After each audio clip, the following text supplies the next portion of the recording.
अब शासन चाहता है कि शिक्षक कुत्ता खोजना स्टार्ट करे, शासन का आदेश है, हमको करना पड़ेगा। अब स्टार्ट कर दिए ही, मान के चलो, ये तो पेमेंट नहीं मिलेगी, ऊपर से हम लोग निलंबित हो जाएंगे। तो हमें मेरे पीछे में फिर से अब शिक्षक सड़क पर उतरे हुए हैं और ये इसलिए उतरे हुए हैं क्योंकि इनका कहना ये है कि शिक्षा विभाग इनको पढ़ाने नहीं दे रहा है और पढ़ाने के अलावा शिक्षा विभाग के काम के अलावा सारे काम इनसे करवाए जा रहे हैं। देखते हैं, अरे शिक्षक तो मोबाइल में लगा है, उनको ये नहीं पता है कि वह शिक्षक अपार आईडी बना रहा है, तो आधार से संबंधित शासन को क्या करना चाहिए, क्या रास्ता निकालना चाहिए कि ये शिक्षकों की तरफ ना जाए, किसी और विभाग की तरफ जाए, क्या रास्ता शासन निकाले। नमस्कार, मैं हूं शिवेंद्र, आप देख रहे हैं द सिटी खबर। छत्तीसगढ़ में जब से नई सरकार बनी है, शिक्षा विभाग को लेकर विभिन्न प्रकार के आंदोलन, बातें देखने में आती है। कभी शिक्षकों की भर्ती के बारे में, कभी अभ्यर्थी शिक्षक कर्मचारियों के बारे में, कुछ ना कुछ विषय हमेशा सामने में रहते हैं। आप देख सकते हैं मेरे पीछे में फिर से अब शिक्षक सड़क पर उतरे हुए हैं और ये इसलिए उतरे हुए हैं क्योंकि इनका कहना ये है कि शिक्षा विभाग इनको पढ़ाने नहीं दे रहा है और पढ़ाने के अलावा शिक्षा विभाग के काम के अलावा सारे काम इनसे करवाए जा रहे हैं। इनसे एसआईआर का काम करवाया जा रहा है, इनसे गिरदावरी का फॉर्म भरवाया जा रहा है। अब बहुत सारे काम है, हम इनसे सुनेंगे। पर अब तो और छोड़ दीजिए, अब इनको कुत्ते भी खोजने के लिए कहा जा रहा है। अब कुत्ते भी ढूंढ रहा है और कुत्तों को ढूंढने के साथ साथ में ये भी देखना है कि कुत्ता नर है या मादा। जी, क्या क्या है आप लोगों की मांगे, चल रहा है प्रदर्शन। आज हम लोग गैर शैक्षणिक कार्यों से शिक्षकों को मुक्त करने की मांग को लेकर आए हैं। लगातार शिक्षकों को बाढ़ रहा था जाति प्रमाण पत्र बनाने का कार्य, छात्रवृत्ति में ऑनलाइन अपलोड करने का कार्य, अपार आईडी, आधार कार्ड में बच्चों को पकड़कर जहाँ शिविर लगता है, जहाँ बच्चों काम होते नहीं वहाँ भेजने काम, अभी कुत्ता निगरानी काम, गिरदावरी काम, मतलब ऐसे विभिन्न प्रकार के काम दे रहे हैं जिससे शिक्षक बच्चों को पढ़ा नहीं पा रहे हैं। तो हम चाहते हैं कि हम बच्चों को पढ़ाएं और बच्चों को पढ़ाने का अवसर मिलेगा, निश्चित रूप से छत्तीसगढ़ में शिक्षा का स्तर सुधरेगा।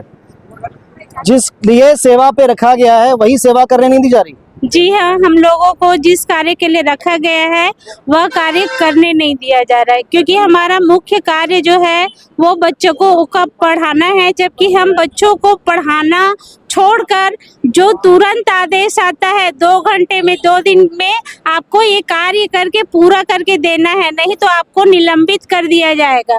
और हम उस आदेश की तामीली में लग जाते हैं और उतने समय हमको अपने बच्चों से दूर रहना पड़ता है, चाहे 2 दिन हो, 2 माह हो या 4 माह हो। कोई भी किसी तरह का काम हमको पकड़ा दिया जाता है और उसको हमको तत्काल करना पड़ता है अपनी कक्षाओं को छोड़ के। तो फिर कैसे गुणवत्ता आएगी? और अंत में जब रिजल्ट की बारी आती है तो इसमें दोषी कौन है? क्योंकि शिक्षक स्कूल में पढ़ाते नहीं है।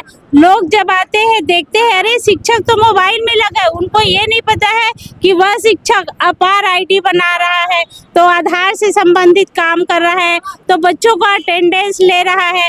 जब सरकार को ये लगती है कि हम मोबाइल से सारा काम कर सकते हैं, तो जो अभी बीएलओ का काम उन्होंने टीचरों को सौंपा है, क्योंकि हर घर में क्या है, मोबाइल है, तो ये सुविधा सभी के मोबाइल में होनी चाहिए ताकि वो सब अपना अपना फॉर्म खुद भर ले। सर, क्या मानते हैं कि बहुत सारे काम दिए जा रहे हैं टीचर्स को, शासन सोचती है ये हमारे लिए कर्मचारी है, इनको पेमेंट दे रहे हैं, कुछ भी काम करवाए, पर आप क्या सोचते हैं शासन को क्या करना चाहिए, क्या रास्ता निकालना चाहिए कि ये शिक्षकों की तरफ ना जाए, किसी और विभाग की तरफ जाए, क्या रास्ता शासन निकाले?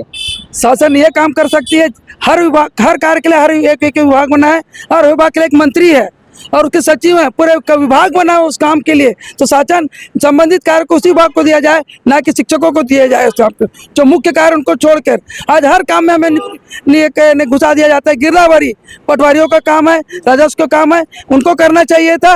ये निर्वाचन आयोग का काम है, एसआईआर का, लेकिन वॉलंटियर के रूप में, पीएलओ के रूप में शिक्षकों को डाल दिया गया। ऐसा कोई कार्य नहीं है जो शासन का बगैर शिक्षक के होता है। तो शासन के विभिन्न विभाग कर क्या रहे हैं, बना हुआ है शासन के पास, ऐसे नहीं है, ये व्यवस्था शुरू से चली आ रही है। लेकिन ना जाने हमारे अधिकारियों और मंत्रियों के मन में क्या आता है, जो शिक्षा व्यवस्था को आज धरातल की ओर ना ले, ऊपर को ले जाके नीचे को ले जा रहे हैं। इसके लिए वो दोषी है, ना कि हम शिक्षक दोषी हैं। जी, कुत्ते खोजने शुरू कर दिए क्या? अब शासन चाहता है कि शिक्षक कुत्ता खोजना स्टार्ट करे, शासन का आदेश है, हमको करना पड़ेगा। अब स्टार्ट कर दिए ही, मान के चलो, ये तो पेमेंट नहीं मिलेगी, ऊपर से हम लोग निलंबित हो जाएंगे, तो हमें मजबूरी बस कुत्ता खोजना पड़ेगा, पकड़ना भी पड़ेगा, हो सकता है कुत्ता हमें काट भी दे। तो ये अपने विभाग से, जो आपका शिक्षा विभाग है, आप उनसे ये सारी बातें नहीं बताते क्या? अपनी तकलीफों को नहीं बताते क्या? क्या कहता शिक्षा विभाग आपका, आपके अधिकारी क्या कहते हैं? लगातार हमने 2 साल से हमारे जिला शिक्षा अधिकारी को ज्ञापन सौंपा है, शिक्षा सचिव महोदय को सौंपा है, संचालक को भी सौंपा है कि हमें बहुत सारी गैर शैक्षणिक कार्य अन्य विभाग का दिया जाता है, उससे आप हमें मुक्त रखिए। लेकिन हमारे विभाग के अधिकारियों के कान में जू तक नहीं रेंगता और हमें करना पड़ेगा। आप कर्मचारी हो, आपको करना पड़ेगा, सर्वगुण संपन्न हो, आपको करना पड़ेगा, बस यही बोल देते हैं। शिक्षक हैं, सर्वगुण संपन्न है, ऐसा इनको मान लेते हैं और सारे विभाग के काम, चाहे वो किसी भी विभाग का हो, चाहे राजस्व का हो, चाहे स्वास्थ्य विभाग का हो, किसी भी विभाग का काम हो, इन्हीं शिक्षकों से करवाया जाता है। इसी कारण तो हमारे छत्तीसगढ़ में भी शायद शिक्षा का स्तर धीरे धीरे गिरता जा रहा है। शिक्षक चाहता है कि वो पढ़ाए, पर शिक्षा विभाग उनको पढ़ाने नहीं दे रहा है। अगर ऐसा ही चलता रहेगा तो निश्चित ही शासकीय स्कूलों में बच्चों की भर्ती कम हो जाएगी और शिक्षक भी धीरे धीरे करके अन्य विभागों की ओर जाते जाएंगे। एक बड़ा प्रश्न है, बड़ा सवाल है और शासन को ध्यान देने की आवश्यकता है कि क्या अब शिक्षक SIR और कुत्ते ही खोजता रहेगा और कुत्तों के साथ साथ में ये बताएगा कि वो नर है या मादा?